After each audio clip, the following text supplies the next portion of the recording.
Assembly boycott చేసిన జగన్ తప్ప మిగతా 10 మంది ఎమ్మెల్యేలు, టోటల్గా 11 మందిలో మిగతా 10 మంది ఏదో ఒక టైంలో అసెంబ్లీకి వచ్చి సంతకాలు పెట్టిపోయారు.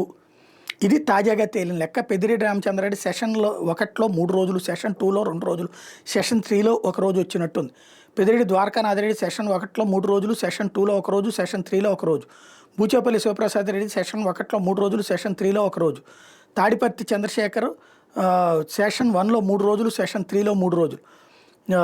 అట్లాగే వై బాలనాగిరెడ్డి సెషన్ 1లో 3 రోజులు, సెషన్ 3లో 3 రోజులు. అలాగే దాసర సుధ సెషన్ 1లో 3 రోజులు, సెషన్ 3లో 3 రోజులు. బి విరూపాక్షి సెషన్ 1లో 3 రోజులు, సెషన్ 2లో 1 రోజు, సెషన్ 3లో 3 రోజులు.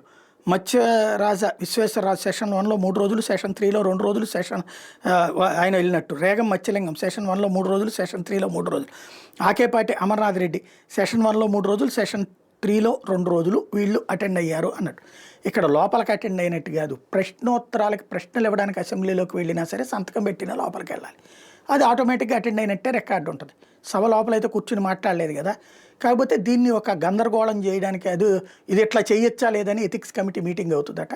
వాళ్ళు నిర్ణయాలు తీసుకుంటారట. ఇది ఒక డ్రామా, హై డ్రామా నడుస్తూనే ఉంటుంది. ఇప్పుడు చంద్రబాబు గారు 3 ఏళ్ల పాటు అసెంబ్లీకి అటెండ్ కాలేదు.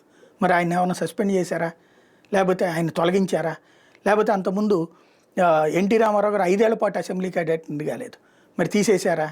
కాకపోతే అదొక హై డ్రామా, ఏదో తప్పు చేసేస్తున్నారు అన్నట్టు.